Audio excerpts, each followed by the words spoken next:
I was literally at Drake's house in Hidden Hills. Pause. Hold on. What? I know. I ruined my own night, though. LA is filled with people who thought they were too good for their hometowns. Like, everyone in LA is, like, chasing some sort of dream. James Harden's birthday party. Yes. That is sick. You were literally, like, right next to James Harden while he was just, like, turning up. Let me just be clear. Hearst Magazines has not gotten me any parties in LA. I'll just say that. And call him out. The security guard is, like, holding me back, and I'm like, okay, like, you're in my way right now. Like, I'm going to meet her one way or another, so, like, just please move.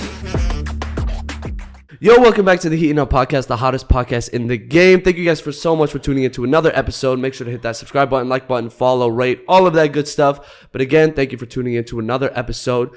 Today, we have a very special guest, and I actually made you an intro, okay? I wrote it down. I haven't written anything down in a while. Stop. So, our guest today is an LA media personality and influencer. She works as the senior content manager at Hearst Magazines and has amassed hundreds of thousands of followers throughout all her social medias. She is our good friend and beautiful cousin, Rivet Soro.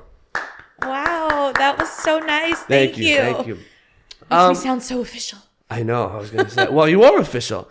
Thank you. Again, thank you for coming on because I appreciate you. You made the drive. You live in Cali, but you're here in Arizona right now. First of all, I kind of want to jump into it and kind of see, you work in LA still, right? You've been living there for how many years? Oh, God.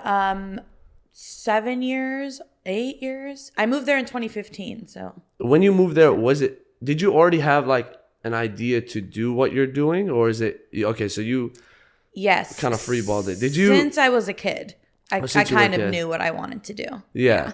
But when you first told your parents you were leaving and stuff like that, I know you were an adult, but like LA is a pretty brutal scene. Like everyone kind of knows that. When you first came into the LA scene, how was it dealing with it being, because you were alone, right? You didn't really you moved out alone? Oh, I moved with roommates. One of my roommates was my really good friend from high school, still one of my really good friends. And we met a girl on Craigslist, and she's one of my best friends today. So I had Abby move in with me, and we were friends from San Diego, so that was helpful. As far as my parents, they were so supportive. They still are. Unlike, a lot of traditional Middle Eastern households, it's like, you don't really move away, unless you're getting married. Yeah. But my parents were so supportive. They knew that I always wanted to move to LA, and I also was moving for grad school, so they're not going to say no to continue my education. Was it kind of everything you expected it to be? Was it like when you first came, was it kind of, I mean, again, people have their stereotypes and they figure out the LA scene. How was it kind of for you navigating through as like a young woman who was trying to set her like mark in LA?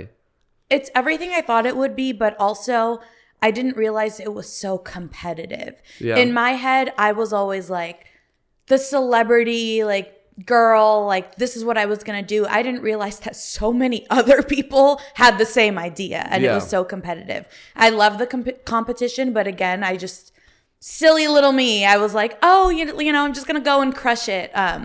Which, I'm thankful for the journey, and I feel like I've come a long way, but I just didn't realize how many people are trying to do the exact same thing. Yeah.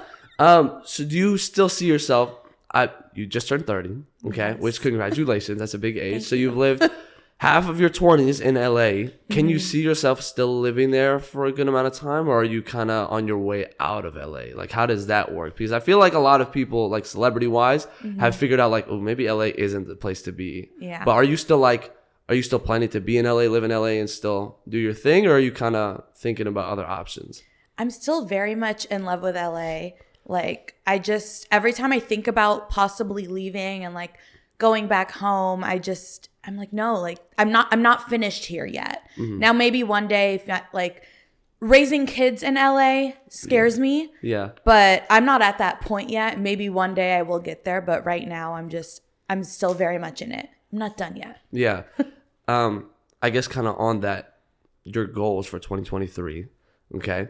First of all, congratulations. You hit 100K on TikTok, which is cool. And I want to get into you about TikTok. But first, I do want to know, like, what are your plans now for 2023? Do you have any major plans you're kind of going for? Anything specific? Or are you just kind of treading along the same path you're going through?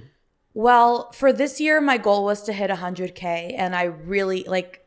It sounds stupid, right? But that wasn't like my main goal this year to hit 100K. So the fact that happened just like gave me a sign. Like for 2023, I want to, I love Hearst magazines, but I just want to create content on my own. I want to be able to just go on my own, focus on, TikTok, YouTube, Instagram, all of the above. So. What did you start at when you started the year, follower wise, versus ending now? That's a good question. I think I was at like 12K or something. Oh shit, that's really good. Yeah. So it's been a good year content wise, and I love making videos so much. So I just want to create content on my own full time. As much as I love having a full time job, Hearst magazines is amazing. Ultimately, the goal is just to make content for myself. Yeah.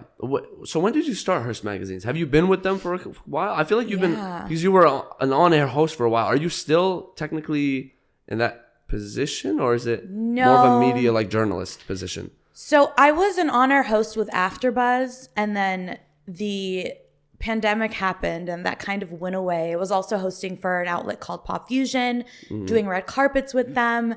And after the pandemic, a lot of these companies just sort of like, I don't know what they're doing. Popped out, yeah. Yeah, but I'm lucky. Hearst magazines I've been with since 2019.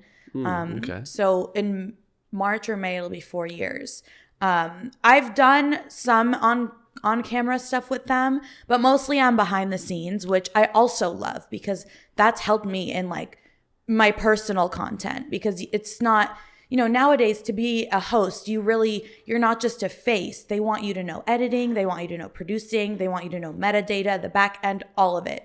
So I'm so thankful to Hearst because I really learned that part of it and like perfected that part of the craft through Hearst magazines. Mm-hmm. So do you still, now that you're kind of branching out into your own solo career and stuff like that, do you see yourself, when do you think is the point when you're like, okay, I'm going to let Hearst go and kind of hop into my own thing? Do you feel like you might be there in 2023, or do you kind of see it'll take a couple more years until you can fully go off on your own? Like, what's the major turning point into where you could go solo? Well, I fully see it happening in 2023. Life threw me a curveball recently. I am suspended from the TikTok Creator Fund until June. So that's a little rough because I had just started making some decent money, just in honor of transparency. I started making some money on TikTok in like the second half of this year, which was amazing. And then getting suspended from the Creator Fund is just like... Can we ask why, or they don't really let you talk about it? No, yeah, I can talk about it. So what happens if you're on TikTok, you post a video... I'm not 100% sure if it's people reporting it or TikTok flagging it. I think it might be a mix of both. Yeah. But they'll flag a video. I made some videos, as I do, about Kanye West. Okay, that's a risk. Yeah, I get you. See, that makes right? more sense. So, as we know, he's made a lot of insane, anti-Semitic remarks this year. And I talk about it. Like, these are important subjects we should be talking about. A lot of my content is like fluff material, but this is like, oh my gosh, big deal, right? Yeah. So I would censor my words. Like if he said the word Hitler, I would censor that. But still, my videos would get flagged, taken down. Once your video gets taken down, you can appeal it. I would appeal it and they would restore the video. But then that happened like 3 times in one day. On the same video? On or 3 different videos. Yeah. It was one of the days where Kanye was just like nonstop. I was like, oh my God. All good these content day updates. for sure. Yeah, I'm like, Kanye tweeted, like my notifications are on. Like I have to get this TikTok up right away. But I would restore it and they would put the video back up. But then, I don't know, the TikTok system is flawed because they were like, oh, you've had too many violations, so we're suspending you for making money on this app for 6 months.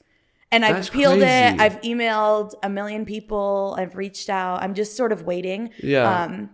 I have other streams of revenue, which is nice, but that just really was my curveball. Yeah. Because it's not like you're the only one making content about Kanye. Yeah. So it's like everyone who's making content is just getting. No, and that's the kicker because I'll see other content creators talking about the same thing. They'll say words that I would never dream of. Like I really censor my words. Yeah. When I talk about Tory Lanez and Megan Thee Stallions. I'm saying blanking because I don't want to say what he did to her. Like, I am really censoring my words. So it's really frustrating because I see other people and I'm like, how are their videos not getting taken? Yeah. Like, what is happening? But I'm still very consistent. I have not let that stop me. I didn't start this to like, it's not just about the money for me. Like, I genuinely have so much fun making these videos. So that's just a temporary curveball that I'm dealing with. I still think I can get the suspension lifted because it's just simply not fair. Like, the videos were restored. You guys said the videos were fine. So why am I still suspended? No, that is weird. Yeah. Is it? Okay, I'm actually kind of curious to hear it. I imagine you heard that TikTok might be getting banned in the US. Yeah. First of all, you're more into the TikTok side of things, again, because you've like established yourself on the app. And you kind of know what's going down a little more. Do you feel like that is a possibility that might actually happen in the US? Or you think it's kind of just like BS in the air again? Because we've had talks about TikTok being banned in the US in the first place. Do you think this might actually go through next time, or the next time we have a different president? I don't think it's that deep. Yeah. I think they'll talk about it. Like, I think when Trump was president, right? Like, I think he was saying like, oh, we're going to ban TikTok. I think they have bigger fish to fry. I think there are bigger problems in this world. But if it does, again, you cannot, as a content creator, rely on one app. I have the most followers on TikTok, but I'm also growing my YouTube channel right now like crazy via Shorts, because everyone's competing with the vertical short form video. Yeah. So I'm posting my TikToks to Instagram, YouTube, Twitter, and Facebook too. You cannot rely on one platform. I heard Facebook is a crazy market for videos, like Reels and stuff like that. So I didn't know. I didn't even know that, because again, Facebook is kind of seemed like as an old person. We think it's like our parents' app. Yeah. But apparently, it's. Have you seen good success on Facebook? I've had a few videos go like viral. It's kind of slower. I started my Facebook page maybe like 2 months ago. Okay, yeah. Yeah, but once TikTok started kind of messing with me, I'm like, you know what? I cannot rely on one platform. I need to post my content everywhere. That's smart. Yeah. Yeah. So then, now that you've kind of, do you feel like TikTokers, if this does get banned, do you think are they able to have a good transition? Like you said, you've established yourself on multiple different apps, which is smart. But for the people that haven't, do you think it's going to be rough if their thing does get banned and they try to move on to a different app now? Like, do you think it is smartest to right now try to source out into different apps? Or do you think it's still going to be easy for these famous TikTokers to just hop on a new app and take over, like Logan Paul and Jake Paul did when Vine got down? Right. Do you think it's still pretty easy to do, or does TikTok followers not translate onto these other apps? It depends on the creator. If the creator is sort of smart, then they're already doing that. They're already being like, go follow me on Instagram for this, like my Amazon storefront, et cetera, right? Like, we laugh at these things, but it works. Like, these people are making money. And again, if they're smart, it doesn't stop at TikTok. I think any content creator knows, like, you really can't rely on one platform. It's so, like, they can ban you like that. Some people log into their account. They're like, oh, your account is banned at like 3 million followers. It's like, what do you mean my account is banned? Yeah. Like, that happens all the time. Oh, yeah. Yeah. No, I've seen like some TikTok accounts get banned for absolutely the dumbest reasons too. Yeah. And they can't even get their accounts back. So it's like, you either better have another following on different social apps, or you're done for. You can't really just restart. Is it easy working with TikTok? Like, again, I don't know how their like contact support works, but again, it seems shaky. Like, they'll restore your video, then they'll ban it again, restore, and then take away this. Yeah. Is it easy to kind of like relate, or no? Yeah, no, absolutely not. It's so difficult to get in contact with anyone at TikTok. You can submit an appeal. When I go on my phone, it still says like, we've received your appeal. Thank you so much. We'll let you know when we come to a decision. Like, when? Like, when are you going to look at this appeal? You'll, tweet at them. If you go on Twitter, they have like TikTok support, TikTok creators. Like, everyone's just like, why did you ban my account? Like, they're so not great at communication. Do you feel that way about the other apps you use as well? Or have you not even run into the issue where you have to even like go through all that contact support and stuff like that? YouTube is the most supportive, I think, probably because it's been around the longest as far as videos, because everyone else is just trying to catch up, right? Like, Instagram went from a photo app to a video app because they saw the trend. Like, people want videos. Nobody really cares about pictures as much anymore. So I think YouTube has like a whole rating system. Like you rate your own video, you know, does it have any violence or whatever, any of the above. And they're really good at that, you know, the whole rating system. Twitter, I haven't run into any issues. Well, Elon Musk is changing things by the day. So I don't know. It's like so unstable a little bit over there. All these platforms are a little unstable, right? Like you don't know what's going to happen. What's been your favorite platform to use or be on? Is it TikTok? Because again, TikTok is very user friendly, and it's like it is a great app. It's just like again, there's whole like China thing and stuff, data, and then the support system that's kind of problematic. But do you think TikTok is like your favorite app to use and utilize? It is, because it's so much fun seeing results and seeing people react to your content. You're content creators as well, so you make videos or, you know, whatever type of content you make for so long, it gets discouraging not seeing any traction. So when you do finally see some growth, it's like, wow, like this feels good. You know, people actually care. People are actually watching me. I'm getting feedback, good or bad. And there's a lot of both, but you have to like take it both. But that's why I love TikTok, you know, even though all the drama that I'm going, and they're not paying me right now, but I still love it because it's just, you know, I have a little community there, and that's what you want. You want to have like your people. Sometimes if I get a hate comment, I go to reply, but people are like defending me, people that I've never met, and I'm like, oh, like that's heartwarming. Like that's really when you nice, know you're doing pretty good. Yeah. I do want to bring up Spotify Wrapped. Okay. Yeah. I saw that on your Instagram, which by the way, super cool. You were at the Spotify Wrapped party. Yeah. How you got invited through your work, Hearst magazines, to be there as work, or did you go as just as an invitation? Was it a public? I got invited. Let me just be clear. Hearst magazines has not gotten me in any parties in LA. I'll just say that. And call them out. Not that they should, but it wasn't through work. A rep for Spotify reached out to me a few months ago, and they have like some sort of creator program that I'm in. So, I make some content with them, which is really fun. And then they invited me to the Spotify rap party, and I was like, yeah, I'll come. And it was so much fun. That's like, super cool. It was like the best party of 2023. It was really cool. How big was it? Like, was it pretty closed in, or were there a good amount of people there? Oh, it was huge. It was like so many like TikTokers that I've seen, and like it was really big. It was at, I think, Goya Studios, which is like a really big studio. There was like multiple rooms. There was a Ferris wheel outside. It was like fair games. It was like 3 or 4 rooms. Food, alcohol, just like everything you want in a party was there. Amazing. Yeah. So did you go alone, or did you? I went with my boyfriend.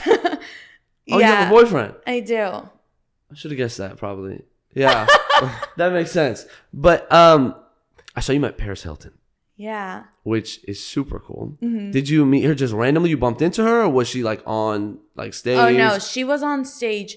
This is my second time meeting Paris Hilton, and I've met a lot of celebrities, and she's hands down the nicest girl I've ever met, celebrity or not. Like, she's just so sweet. She makes you feel like so special, you know? But she was DJing, and because I had met her like 10 years ago, and my picture with her from back in the day is like so ugly, I was like, I need redemption. I have to re-meet her. And she actually follows me on TikTok. So I wanted to, I'm like, oh my God, this is my girl. Yeah. Like, I have to, like, she's seen my face before. Yeah. Yeah. So she got off stage, and I was like, you know, like the reporter in me, I'm like, where is she going? I got to see where Paris is. She's like off to the side of the stage, and the security guards are like holding me back. And I'm like, okay, like, you're in my way right now. Like, I'm going to meet her one way or another. So like, just please move. Yeah. It's funny. I actually met Paris Hilton when I was younger as well in Vegas. Really? And you're right. She is super nice. Like, we just saw her at a restaurant, and we just came up to take a picture, and there's so much. But the security guards are no joke. Like, was it pretty tight security at Spotify Wrapped, like for most people, or was it kind of like just on the outside, but once you're inside, it's kind of like chilled out? It was cool, but they invited a lot of creators, which we had like a VIP wristband, and then they invited a lot of like fans who I think stayed near the stage because Charlie XCX was also performing. So I think it was like a top percentage of her Spotify fans that like were invited to see her perform.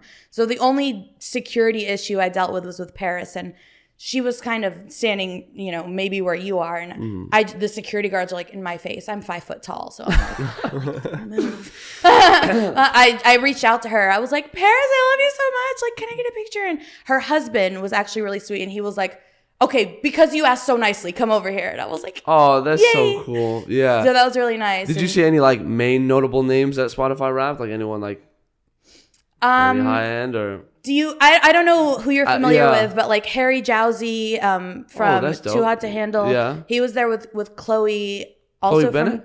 Or no? Is it Chloe No. Bennett? Yeah, I think she's also from Too Hot to Handle. I thought so too. Yeah. Like I super think so. gorgeous. Like Yeah, I'm pretty sure. That's Yeah. dope. Yeah. Okay. So. Gay man with a spray tan. He talks to like Kardashians. I love him. He was super nice too. Girl Boss Town was there. My good friend Zachary Reality, who you actually met last night. He's a big content Really creator cool. too. Yeah. Yeah. He's even tired. He was like asleep. He was asleep. Yeah. It was a long day, but yeah. So no, I'm gonna save that one for a while. Okay. Do you think, like the people that you've met, do you kind of, now that you live in LA, are you in the main part of LA, like kind of like?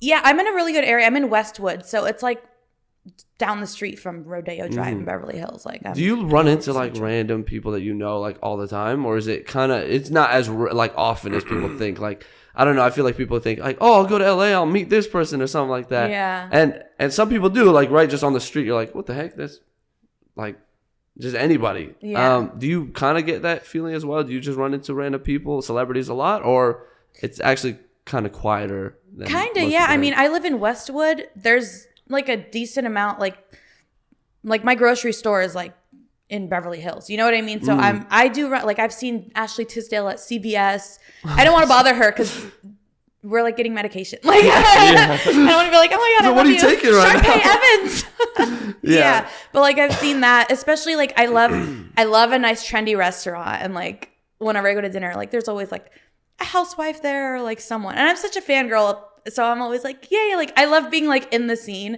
But all the times, like, it's time and place. Like, you're not going to like bother someone when they're like sitting eating dinner. But like, that's what I kind of figured. Yeah. I saw, I believe this was this year, you went to James Harden's birthday party. Yeah. Which is sick. How did that go down? You got invited to that as well? I was not invited. Okay. I go to that place a lot. It's called Main Row in LA. It's literally, I had my birthday there. It's so much fun. It's like a restaurant, but it's kind of like a supper club. It turns into like a nightclub. But James Harden rented it out that night. And I kind of, sometimes you just know people and you get in places. So that's dope. But connections.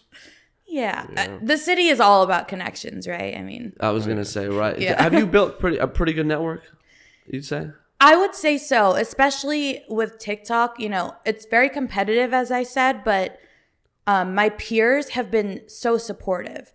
Like Zachary Reality, Dominican John, who's also like a great, you know, reporter, celebrity news, Just the Reporter. There's a lot of us, and everyone's just been so supportive and nice, and we all do the same thing. But like John will DM me and be like, hey, I saw that you did this on this video. Next time, do like a call to action. It'll really help you. And I'm like, oh my God, like I've never even met this person in person. Yeah. But it's just so nice to feel that support from your peers. I'm really appreciative of that. And I'm like a typically shy person. So it's really nice when people reach out to you and like offer advice or like tips or anything. Like, I'm just like, I love you. Like, I'm in love with you now. Thank you. Yeah. I'm just so emotional. I'm like, that's so nice. That is cool. Yeah. I feel like we went past it kind of fast. James Harden's birthday party. Yes. That is sick, by the way. Yeah. I saw on your Instagram story, I'm pretty sure, you were literally like right next to James Harden while he was just like turning up. Did you get to like meet him? Did you get to chat with him, or was he kind of like in the zone? Like he was in the zone. There was like so many pretty girls around him. Also, a lot of the times I'm with my boyfriend. Like I would love to go up to whoever and be like, happy birthday. But usually when there's a man with you, they're just like, get out of my face. Like, just to be real, they're just like, okay. That makes sense. Yeah. Yeah. Did you see any of the other like players, NBA players there that you kind of noticed, or was it packed? Was it a pretty big party? It was packed. It was open bar. It was so everything. It was great. And the Tequila Diamante is James Harden is part of that, so it was like sponsored by that tequila brand. The tequila's actually really smooth. But I think there was a few like rappers there. That adds up. That makes sense. James Harden, I don't really know. I'm just I'm not the biggest like basketball fan. It might come as a shock to you, but so I don't really know. A lot of like players could be like walking down the street. I only know James Harden because like I love his beard and I just think he's so cool. Yeah, no, that is cool. So did you go with people as well? If you weren't invited, were you able to come with people, or no? You went with the people that kind of let you in. I brought my boyfriend. We're like a package deal. Yeah. Okay, so y'all hang out a lot then. Yeah. Yeah. So, what is it like finding a boyfriend in LA though? Because I know it's kind of like hard, especially knowing like how, you know, there's just a bunch of competition when it comes to finding like the right man. You know, because LA guys are kind of narcissists. Did you meet him in LA? I didn't meet him in LA. Okay, He's that's from probably LA. why it works. I know, but he's from LA, born and raised. And it's, you know, before I met him, the dating scene. I mean, I think the dating scene, no matter where you're from, you're gonna say the dating scene here sucks. But in LA, it's just another level. I always hear the saying like LA is like too much because it's filled with people who, I've seen this quote online, LA is filled with people who thought they were too good for their hometowns, right? Like everyone in LA is like chasing some sort of dream. I mean, that's, you know, very stereotypical of like people that move to LA. Unless if you're born and raised, I feel like that's a little different because that's just their home. But other than that, you just don't know people's motives. People will try to scam you, like steal your money. Like it's really crazy. But my boyfriend, I met him in Miami. Just on a trip? Like, yes, I was there for my best friend's bachelorette party and he was there for his 30th birthday. And we met and we just both happened to be from LA. Huh. And here we are. Where's he live? He's still... Yeah, he lives down the street from me, like 5 minutes. Oh, okay, sick. Okay. Yeah. So he was literally in Miami, for just like birthday. you. He was just vacation. Oh, that's sick. Okay. Yeah. So how long do you mind if I ask how long you've been with him? In March, it'll be 2 years. 2 years. Okay. Do you kind of... I mean, I guess not, but do you kind of keep it under wraps, like you have a boyfriend, or is it kind of known to like your followers? I don't think you really post anything about it. I had no clue. Yeah, I never knew about cousin. this. I was like, now, what by the way. But I get it. Our family for sure. You kind of like keep things on the down low. But I keep it on the down low. First of all, you know, a few reasons. I post him on like my close friends or like friends only. Because first of all, I believe in the evil eye. Like I think people are just like vultures. Like if you post your man, like, you know, people are going to be like, who is this? What's the tea here? Also, being Middle Eastern, we typically don't really post unless it's like you're engaged or something. You know, it's a little bit frowned upon. So I feel like that's instilled in me a little bit. Also, we're just both very, you know, I wouldn't say private because I post a lot, but he also comes from a culture and community he's Persian and, you know, I'm Middle Eastern. I'm from Iraq. So his community is a little bit more intense than my community. So it's just, I'm like, you know, he posted me one time and I got like all these random Persian girls like looking at my story. I was like, oh, I don't like this. Yeah. It feels a little weird. I don't know. Yeah. But do you see yourself settling down pretty soon? Is it 2 years? I mean, I don't know. Do you kind of see you guys, is this like the one? I mean, he's amazing. Like he treats me like a princess and I can be such a brat. And I love him so much, but just since, you know, again, transparency, religion plays a difficult factor in our relationship. And that's the only thing and that's a huge thing. Other than that, like he is amazing. Like it's really hard to walk away from something so good. I'm really just taking it day by day because the religion thing is really tough. I'm like shaking right now, but yeah, he's amazing. He treats me so well. I'm very thankful, but I'm just like, that's kind of the last. Yeah. Is he Middle Eastern or no? Yeah. Well, I mean, he's Persian. Okay. Oh, yeah. He's Jewish and I'm Catholic. Oh, he's Jewish. Okay. Yeah. Jewish. It's okay. really that one isn't difficult. interesting. Yeah, for sure. Yeah. Especially with our family and the way things go. I mean, oddly enough, my family is like the open-minded one. I was gonna say that's why I say like his culture is like a little bit more intense. Yeah. Yeah. Interesting. Which I totally respect it. It's so hard because you meet someone and you don't know what's going to happen. And here we are almost 2 years later and we're like, oh, okay. Yeah. You guys have met each other's parents and everything, like kind of. He's met mine. Oh, but you haven't met his yet? Do they even know? Or no, he has to keep it under wraps because his are a little more strict. They know, but it's not accepted. Which again, it's not personal. I don't take it personally, and I respect it. And I don't know his family, but I love and respect them. I have no animosity towards them. I understand how important religion and culture is. It's just him and I really need to like figure it out. Yeah. Okay. That one is pretty. Yeah, that's tough. Religion's always like the big factor. Yeah. Yeah. But that's cool. I literally did not know you had a boyfriend. So that's pretty cool. I'm happy for you. That's good. Hopefully everything works out. The religion thing. But speaking about love. Yes. Fake love. LA. Is that real? Like do you feel like everyone is kind of, I don't know, transparent is the word. Yeah, like do you think people how like grimy is the LA scene? Like have you gotten like screwed over by people before just trying to clout chase, or like have you kind of seen yourself get into a routine of, oh my god, like maybe I became like a clout chaser? Like how hard is it? Because when you're around so many people who are trying to make it as well, it's only natural that you kind of develop a little bit of a clout head, like, oh, I need to do this for clicks, this. Right. How do you kind of maintain yourself to make sure you're still doing what you need to do in like the right way, but also still pop? Yeah. It's a good question. See, I've noticed a lot of, people will compliment you and hype you up, but I don't know, maybe because I've just been around like so many different types of people my whole life. I feel like you can always feel it when it's genuine and when it's not. When someone's like complimenting you or like hyping you up.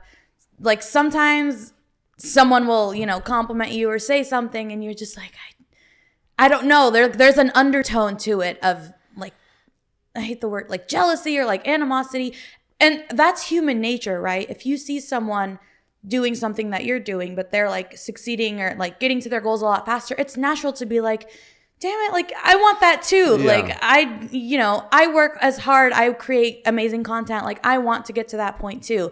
I just really have to like ground myself. And this comes from my parents because they've done like such a great job raising my brothers and I. Like anytime I get any sort of like, that feeling of like jealousy or like I feel like I need a clout chase or whatever, I really ground myself. I'm like, you know what, like they're on their path. You can't compare yourself to anyone. Like you really can't, because then there's people like I'll get messages like, oh my god, like you've inspired me so much, like I want to like do what you're doing, and I'm like, I'm inspiring you? I'm like, I don't even know what I'm doing, but like thank you so much, you know what I mean? So that's really nice. And then the whole clout chasing thing, again, I think it's natural. Like we're all chasing our goals. Like once, a friend reached out to me or someone reached out to me who I didn't know back in the day.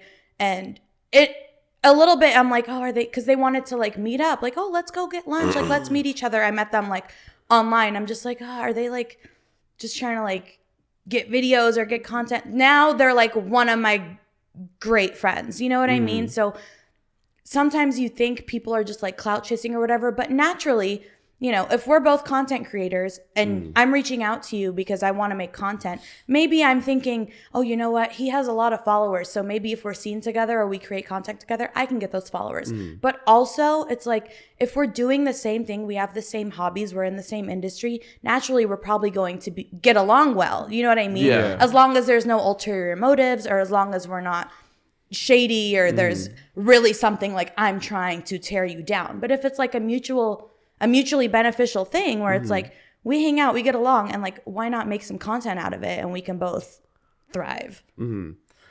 What do you think like the smartest way to go about it seems like everyone, it's obviously an oversaturated market now, so it has gotten way harder to do anything content creation wise because everything has been done like and of course there'll be new things, but it's like rare that you catch up on the new thing.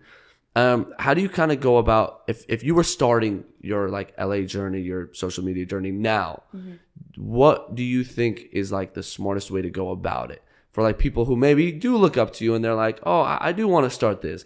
What would you kind of tell them now to get started in this field? And then like, what would you even recommend this field now, or is there any tips you can give them if you were starting now compared to like before when it was a little bit not easier, but like kind of less saturated? Exactly. Yeah. I would 100%. I honestly recommend anyone who wants to get into content creation to just do it. I don't think it's ever too late. It might be harder because there are more people trying to do it. My number one piece of advice is just post. You don't need the best camera. You don't need the newest microphone. Get your phone. Sell this shit. No. Like, this is too much. Like, No, all right, these we'll mics return are this amazing. But I'm just saying for like someone just starting out, first of all, get used to yourself. Just film yourself at home. Get used to your voice. Get used to seeing yourself on camera. Because that can be like a shock. At first, you're like, oh my God, do I really look like that? Like, do I really sound like that? It's so weird. It's like hearing your voice on the phone for the first time. But just post. Find your niche, but also branch out. So that's like TikTok has me in a bubble. Celebrity news, and that's it. When I post other things, and I do, I get like no views. Yeah, but that's just the algorithm, right? Because like they know what you bring to like their platform. So if you're doing something else, they're like, no, Yeah. go back to your They're thing. like, yeah, But stick to the status quo. Do you Shout see out that High in School Musical. Instagram as well, or Facebook or something like that? Do you also see that same algorithm, or no? Like you're able to branch out, and it's like, oh, I just tapped into a new market. Whereas TikTok is a little more niche based. TikTok is more niche based. It depends though, because, for example, do you guys know who Alex Earl is? No. Okay.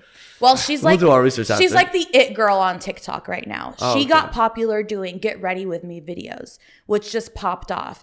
But her personality became so likable that she can literally post anything at this point and it pops off. Even though her niche, like she's getting invited to rare beauty makeup events with Selena Gomez, and she's not like a makeup, like although she does Get Ready With Me, like she says herself, like I'm not even like a makeup artist, but her personality has made her so likable. People just want to see her. So I feel like the content creators that can really get their personality and who they really are to shine and like not overdo it. Like she's not one of those like super preppy, like annoying, like she talks to the camera like she's talking to her friend. So my number one tip is just like be comfortable with the camera and just, post. Even if you think like some of my, which I think are like my dumbest videos will get like 3 million views. I'm just like, I wasn't even going to post this. Yeah. I'm glad I did, because you just never know. And then, a lot of people chase that virality of it all. Like you go viral, like I just want to go viral.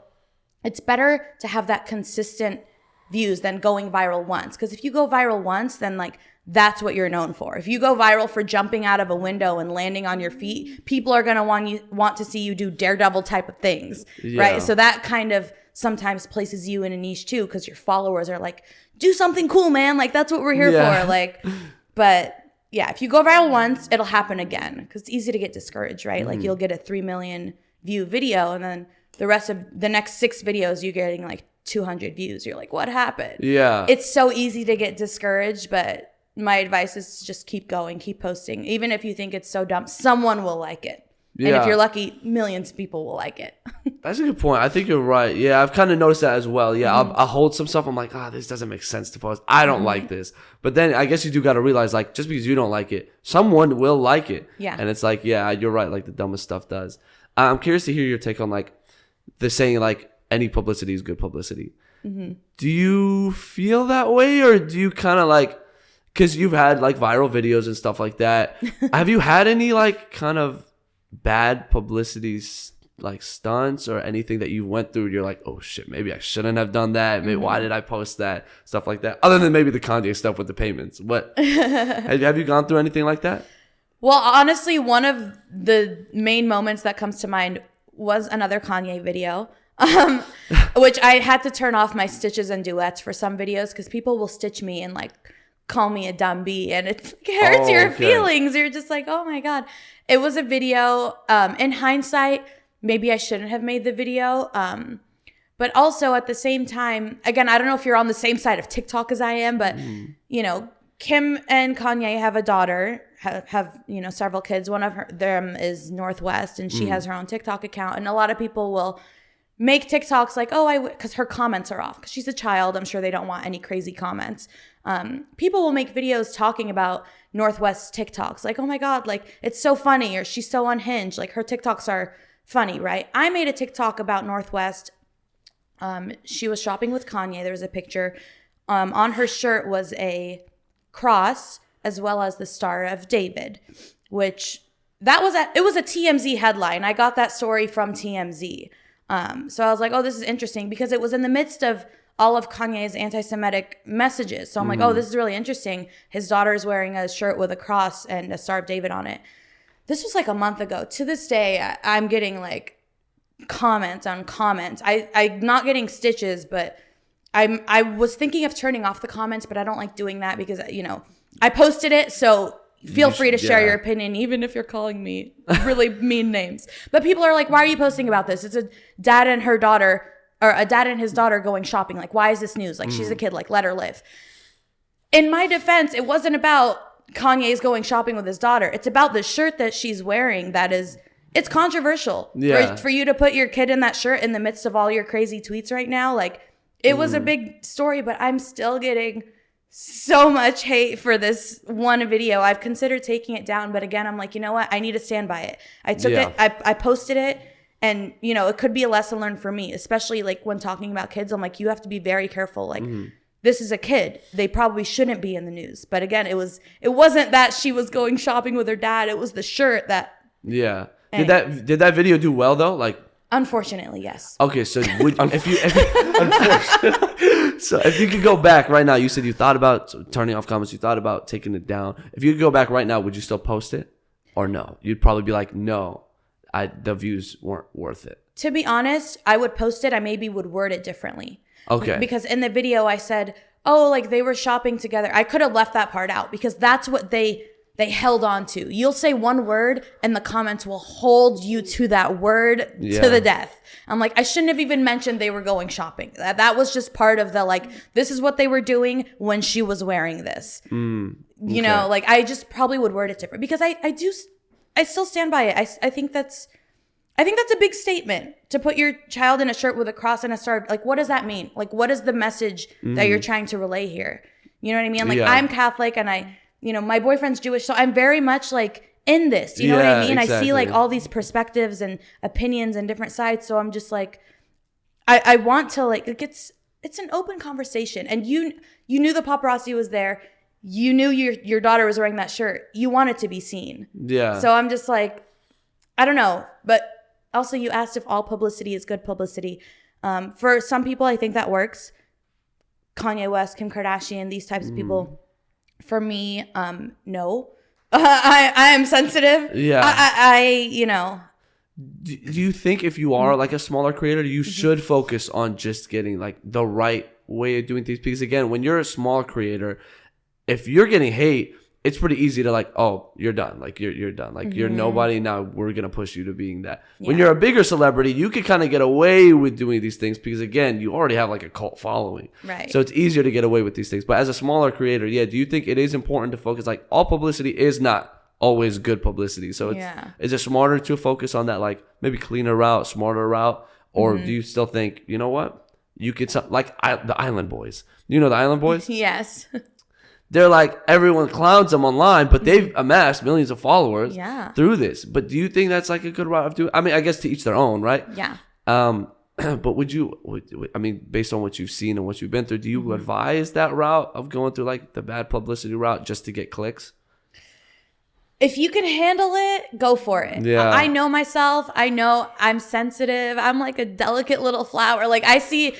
It's really hard for me to open the app and someone added me and someone's making a video talking about how stupid I am or how I have no life or how I don't do my research. Like that's really hard for me. Like jabs in I block probably like 30 people every day. Yeah. It's really hard. It is a lot. Some people can handle it. And if that's your route, go for it. Be controversial. I try to be so unbiased in my reporting. I try. Yeah. Sometimes it's hard. I'm just like, no, this is stupid. Like, and you have to call it out. But I try to be so unbiased. I try to be not controversial.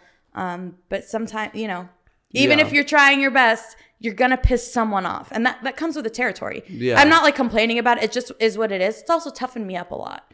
Because now I'm like, oh, someone made a video calling me stupid. Okay, cool. I'm going to block you. Next. Okay, yeah. I think that's a good thing as well. You get pretty tough skin. But you need it for sure, huh, in the industry you're in. Mm-hmm.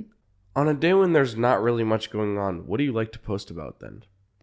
So on like a slow news day, I'll do more evergreen topics, which is, you know, topics that you can post a year ago or 2 years from now. Like, for example, 10 of Kylie Jenner's best outfits. Like, where stuff where I'm like, okay, there's nothing going on today. I need to like go pull some archives. I'm actually thinking right now in 2023, I want to do more like series based stuff. Like there's a lot of series on TikToks. Like I've seen like other people do. I'm like, I'm trying to do that. Like one I had in mind and I haven't like, you know, fully laid it out yet, but I'm just like, you know, the Make-A-Wish Foundation. Yeah.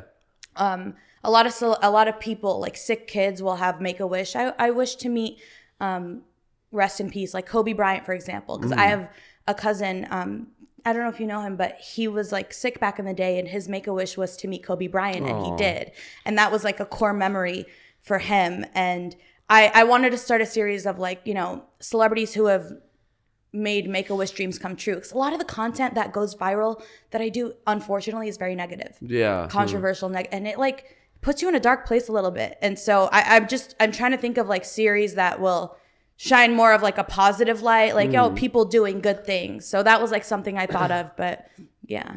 No. And a lot of the times those things don't get reported on like the TMZs of it all, because they thrive on the drama and the negativity. Yeah. So that's like one that popped into my head, but I really need to sit down and just like flesh out some ideas and see where that takes me. Of course, yeah. I mean, nobody pushes out positive media. Like, that's not what it gets. Yeah, so it's unfortunate that's the way it is. But I actually like that idea. I think it's nice. I mean, of course, granted, it might not bang, like, the views you want, but I feel like it is important to, like, do your part to shine, like, a positive light. Because, again, everything is so negative. So I actually think that's a really cool thing, and I'll be tuning into that. That's really cool. Thank you. I do need to know, though. You've been in LA 5 years. What is the craziest thing that has happened to you in LA? I know you probably have a ton of crazy stories. If you could root it down to like one crazy story, what do you have for us? I don't know that there's a few. Yeah. One time, and this is my fault, I was like so childish. I was literally at Drake's house in Hidden Hills. Pause. Hold on. What? I know. I ruined my own night, though. When was this? This was his Views release party, so 2016. That's sick. Wait, but that would have been... you just moved to LA at that point, I moved to LA in 2015, so it's been like almost 8 years. That's sick. Yeah. I was there. My best friend Abby and I were there, and it was a pool party. There was like foam. There was a lot going on. I dropped my phone in the pool. Oh no. Oh man. I let it ruin my whole night. I don't know why. I freaked out, and I was like, I need to go like right now. And my friend and I got into an argument. It was totally my fault. Totally my fault, because I was being such a brat. Like, put your phone in your purse, deal with it tomorrow. You're at Drake's house. Enjoy yourself. Yeah. No, I didn't do that. I fumbled the bag. I was like, I'm leaving. And she's like, well, I'm not. And I don't blame her, because, like, in hindsight, what, Rivet? Like, what? How long were you there then? I was probably there for, like, 30 minutes. And I left. And I took the shuttle back, and I took an Uber. And then I just, like, went home. That was really annoying. Did you get your eyes on him, though? Did you see Drake? Yeah. I met his dad, too. That was interesting. Huh. What's his dad like? I don't know. He's just cool. He's just cool. Yeah. That's sick. He had a different house at that point, right? I think he sold that house. I feel like I recently saw a headline that he might have sold that house. It was in Hidden Hills, but in like Calabasas. Okay. I could be wrong, but I feel like he sold that house. Yeah. It was really cool. It had like a little grotto, like bar area, and like the pool. I don't know. It was how did you get into Drake's party? That's like, I mean, I was a girl, like a young girl, like, you know, like, it makes sense. Pretty young girl, you know, the right, like, promoter, you can anyone will, it might be like a little harder for you. Oh, no, like, I'm not pretty enough. Very, very handsome men, but like, it just, Drake won't want me. I don't think he'd want us there. No, that makes sense. Okay. That's all I have. Do you have any last things? Yeah, actually, I wanted to ask, so, you know, you do all this TikTok creating and stuff. Like, what future plans do you have? What is kind of your end goal in all of this? Do you want to have, like, who do you look up to be like, I want to be like that? Or are you kind of in your own thing where you're like, I'm just going to do me and see where it goes? Well, I have a lot of respect for a host named Maria Menounos, who has hosted on, like, every platform. She started AfterBuzz TV with her husband to help aspiring hosts, like get a platform. And I'm forever thankful for her and her husband, you know, for that, because I learned, you know, so much in hosting. I really love the trajectory of her career. But again, like you really can't compare. Like I get inspiration from like different people. I think for me, the end goal, I recently bought the domain RiRi's.com. Okay. So, all right. Yeah, I might. You should definitely buy the domain for like whatever. Oh, is that how it works? Yeah. I got you. I got you. Yeah, I bought the domain for RiRi's.com. I want to keep hosting carpets, you know, of course, hosting like a TV show, daytime show would be amazing. That would be the goal. But I also, you know, I want to do everything. I want to put out merch. I want to make videos. Plus, you're still young and like doing your thing. And now I feel like 2023 is going to be a big year, because I feel like once you do hit like a big number, it'll just trajectory, momentum will carry you. And you're doing a good thing. And I love your content, and I love you as well. So thank you for coming. Thank you. But again, let everyone know where they can find you, Miss RiRi's Tea. Thank you. You can find me on TikTok at RiRi's Tea, on pretty much everywhere at RiRi's Tea. On Instagram, it's RiRi's Tea _. But for my personal stuff, it's at Rivet Soro on Instagram. We'll post all her links and stuff in the description and everything. But yeah, thank you so much for coming. I really appreciate it. But thank you guys so much for watching. Leave a like, comment, subscribe, all that. Check her out in the description below. And we will see you guys next week. The Heatin' Up podcast is out.